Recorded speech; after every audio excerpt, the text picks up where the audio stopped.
ये खबर SGT university द्वारा प्रस्तुत की गई है।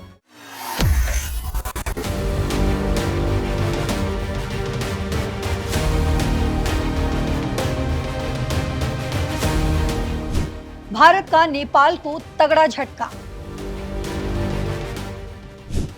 नेपाल की चाय फैक्ट्रियां पड़ी ठप। 83 कारखानों में लगे ताले।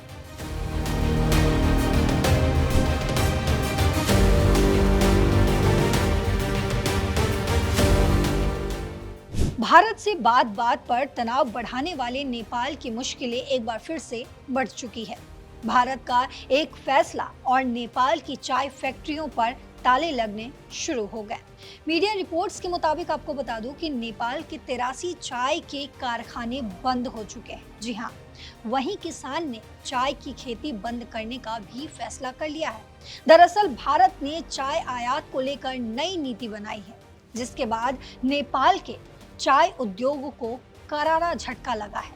भारतीय चाय बोर्ड ने इंपोर्टेड चाय के लिए सख्त जांच और गुणवत्ता नियमों को लागू किया है। इस फैसले से चाय उगाने वाले किसान और फैक्ट्रियों को काफी नुकसान हुआ है। भारत और नेपाल के बीच चाय का मामला कोई नया नहीं है। पहले भी दोनों देशों के बीच चाय के व्यापार को लेकर खींचतान देखी गई है। भारत ने नेपाल से आने वाली चाय की जांच के लिए 1 मई से स्टैंडर्ड ऑपरेटिंग प्रोसीजर यानी कि एसओपी शुरू किया है। नेपाल से आने वाली चाय की हर खेपों की क्वालिटी टेस्टिंग अनिवार्य की गई है। नेपाली चाय उत्पादकों ने बताया है कि नए एसओपी टेस्ट के नतीजे आने में 15 दिन से भी ज्यादा का समय लग जाता है। जब तक रिपोर्ट नहीं आती तब तक चाय की खेप बेची नहीं जा सकती। अगर कोई सैंपल टेस्ट में फेल हो जाता है तो चाय को या तो वापस करना पड़ता है या नष्ट करना पड़ता है।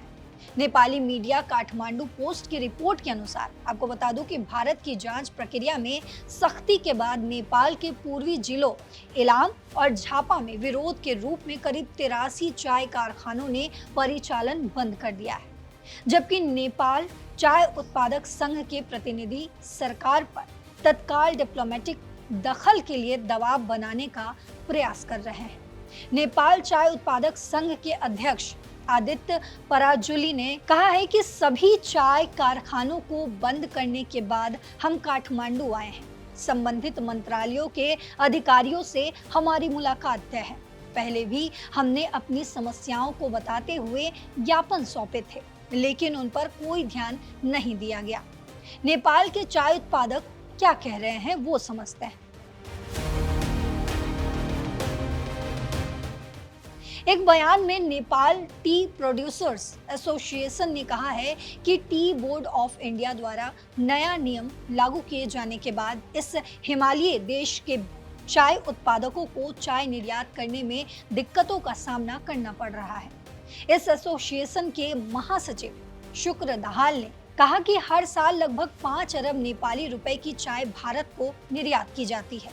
उन्होंने नेपाल की सरकार से अपील की है कि वो नेपाल की चाय के लिए बांग्लादेश और पाकिस्तान जैसे वैकल्पिक बाजारों में निर्यात बढ़ाने की पहल करें। इस मुद्दे पर संसद में बोलते हुए नेपाल की कृषि, वन और पर्यावरण मंत्री गीता चौधरी ने कहा है कि सरकार चाय निर्यातकों की मौजूदा समस्या को हल करने के लिए तकनीकी और कूटनीतिक स्तर पर प्रयास कर रही है। सांसदों के सवालों का जवाब देते हुए गीता चौधरी ने कहा कि सरकार के प्रयास पॉजिटिव दिशा में आगे बढ़ रहे हैं।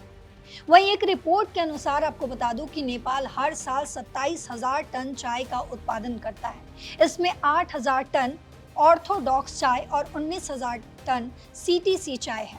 अभी करीब 1,000 टन नेपाली चाय नेपाल के गोदामों में है, जबकि 300 टन चाय भारत में फंसी हुई है। वहीं उत्पादकों का कहना है कि लंबे समय तक भंडारण से गुणवत्ता प्रभावित हो सकती है और भारी वित्तीय नुकसान भी हो सकता है।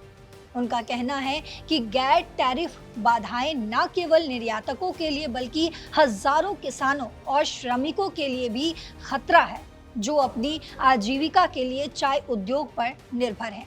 तो ये सिर्फ व्यापार का मुद्दा नहीं है, बल्कि पड़ोसी देशों के रिश्तों का भी मुद्दा है। तो क्या लगता है आपको, नेपाल, जो भारत पर अपने लगभग हर जरूरत के लिए निर्भर है, वो इस झटके से सबक लेकर भारत से रिश्ते में सुधार करेगा, या फिर भारत और नेपाल के बीच ये तल्खियां यूं ही बढ़ती रहेंगी? आपको जो भी लगता हो अपनी राय कमेंट बॉक्स में जरूर लिखते जाएं। साथ ही देश और दुनिया की तमाम खबरों के लिए देखते रहें दैनिक जागरण। नमस्कार।